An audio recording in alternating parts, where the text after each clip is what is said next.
এই জন্য যুবক ভাইরা আমার,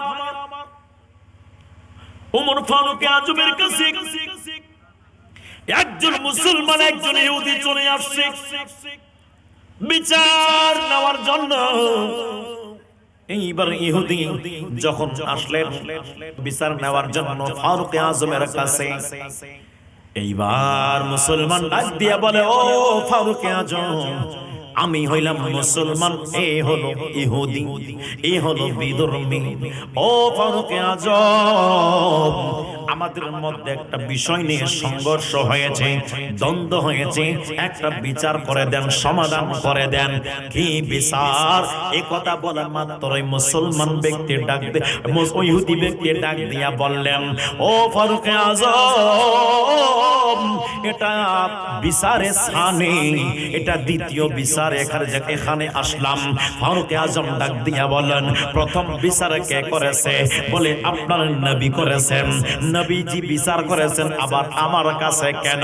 বলে মুসলমান ব্যক্তির বিচার পছন্দ হয় নাই। কেন? কি বিষয় নিয়ে পছন্দ হয়নি?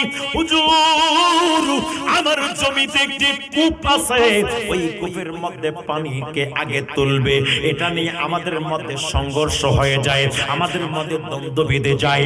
এটাই বিচার নেওয়ার জন্য আমি ইহুদি, মুসলমান নাও। আমি মুসলমানকে বললাম, চলো তোমার নবীর কাছে চলো, তোমার নবীকে আমি বিশ্বাস করি, তোমার নবী যেটা বিচার করে দিবে আমি সেটাই মেনে নেব। নবীর কাছে গেলাম, আমার নবী বললেন, জমিটা কার? বলে আমি ইহুদির জমি। কূপটা কার মধ্যে আছে? ইহুদির জমিতে না মুসলমানের জমিতে? বলে ইহুদির জমিতে আছে। আমার নবী ডাক দিয়া বলেন, তাহলে আগে ইহুদি পানি তুলবে, তারপরে অন্য কেউ পানি তুলবে। ওখান থেকে বিচার করার পর যখন বের হলো, মুসলমান ব্যক্তি বলে, বিচার নাকি তার মনের মতো হয় নাই।